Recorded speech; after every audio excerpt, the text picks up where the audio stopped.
Hi, Professor Tyrone. We're group number 1, and we've chosen Fossil to be our company. Let's get started. So, who is Fossil? Fossil has been around for many, many years, since 1984 actually, and we make quality, fashionable watches and accessories such as bags, wallets, jewelry, and more for both men and women. One of the things that you may know about Fossil is that you can find us in stores such as JCPenney or Macy's and tons more, but what we're going to focus on today is our online store. Our objectives in this presentation is to determine why revenue decreased in 2018 versus 2019 via Google Analytics, and then provide recommendations to the executive team for next steps. Now, you may be asking, why is it that revenue decreased from 2018 versus 2019, and what were the contributing factors? Let's take a look at the next slide. When we take a look at the revenue waterfall analysis, we see that revenue decreased from 2018 to 2019 by roughly $2.9 million. But what I really want to bring your attention to is visits, AOV, and conversion. These 3 key metrics is what we're going to be focusing on today, specifically conversion. Conversion dropped by 92%. That is huge, following AOV at 67% and visits at roughly 15 to 16%. In this presentation, we're going to tell you why these key metrics drop and what we can do to fix them. When we looked at product sales, we looked at this from different angles, but what really stuck out to us was the higher and low price products. As we see here for the higher price products, the higher price products brought roughly 25% of the revenue in 2018 and less than 1% of the revenue in 2019. Now, if we take a deeper dive into product sales for higher priced products, such as Fossil Gen series, as we see here in this chart, we see that this product is doing fairly well. But then in June 2018, it's completely cut off. It's as if we stopped selling it.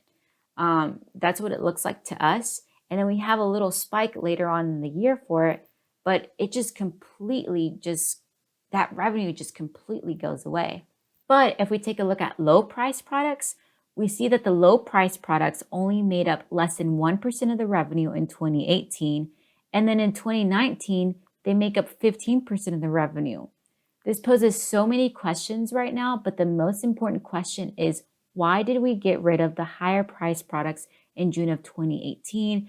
And this also gives us an answer as to why the revenue just decreased from 2018 to 2019. And that's because we don't have the higher price products on our website anymore. So we did a campaigns report. We wanted to determine the effectiveness of our marketing campaigns. As you can see, we looked at our Fossil 1 campaign, which from 2018 to 2019, you can see that with the same amount of spend, this campaign had an 82% increase in traffic that it brought to our site.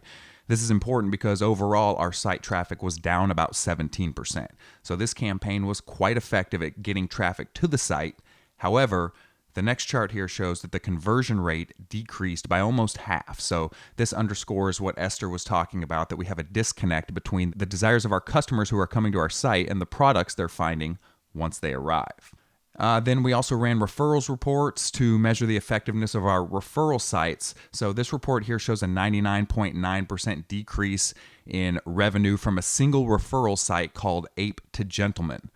This was our highest quality referral site in 2018 by far. So as you can see in these 2 charts, it had the lowest bounce rate. The next lowest was 3 times higher. And Ape to Gentleman also had the highest conversion rate. The next highest conversion rate we had from a referral site was actually 10 times lower than that conversion rate from Ape to Gentleman. So as you can see on the next slide, Ape to Gentleman accounted for about 30%, close to a third of our revenue in 2018. That dropped down to less than 1% in 2019. That amounts to a loss of over $850,000. And this was primarily due to that decrease in the conversion rate of this referral site from 5.3% down to almost 0. So almost lost all of those orders. We had about 5,000 orders placed through this referral site in 2018, and that fell down to just 2 orders in 2019. But visits from this referral site were down only 13.2%. So that's less than the 17% drop we saw from site traffic overall. So that tells us that this Ape to Gentleman referral site is still effective at referring traffic to our site. However, once the visitors get to our site, they're just not converting into orders. And then we also wanted to look at the behavior of shoppers that are coming to our site once they arrive at the site. And as you can see from these charts, the checkout abandonment increased by 45%, even though our cart abandonment rate decreased. And the biggest increase in checkout abandonment came from our desktop users, which is important for us because that is by far our largest segment by device type. And that group abandoned checkout at a 53% rate. So that's noticeably higher than the 45% average checkout abandonment rate increase that we saw. So it appears shoppers are making it to the checkout process just fine, but for some reason they aren't wanting to complete the purchase, especially those desktop users. So we think we may need to take a look at our checkout process, especially for those desktop users, and make sure that customers aren't getting confused or frustrated at that stage in the conversion funnel, and just make sure we're offering a variety of payment options for their convenience. Looking at the conversion funnel, we analyze how many users complete the purchase process after adding products to their cart. There was a significant change in checkout behavior once users arrived to the payment page. In 2018, we had 25% of users abandon their purchase at this stage. In 2019, the abandonment rate increased to 84% at this same stage. This means when it came down for the user to input their payment and then move on to the next step of reviewing their order, 84% left at this page. When users leave the payment page, they usually leave the site completely. This increase for abandonment rate from the payment page indicates either payment options have changed or user preferences for payment have changed. So who are our customers? Male users aged 25 to 34 generated the most revenue for us. When looking at the type of shoppers who came to our site, luxury shoppers was a segment that had the biggest increase. The number of luxury shoppers increased 25% to our site from 2018 to 2019. Even though the number of luxury shoppers increased, revenue from this segment decreased almost 99%. We did see a decrease in users interested in technology. The decrease in the number of users was 24%, but the impact on revenue was much bigger. The drop in revenue from this segment was almost 100%.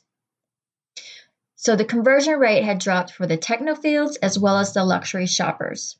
This is a big concern as our products are not appealing to these buyers, or the way our products are presented is not converting these shoppers into buyers. When comparing returning traffic to new traffic in 2019 versus 2018, we get the same picture. Returning traffic accounted for nearly 3/4 of total revenue in 2018. In 2019, returning traffic only made up 1/3 of total revenue. Returning users are buying at a lower rate. Total revenue from this segment was down $2.18 million, about 99%. However, traffic for both new and returning visitors was only down 15%. The drop in revenue can once again be attributed to the drop in conversion rate.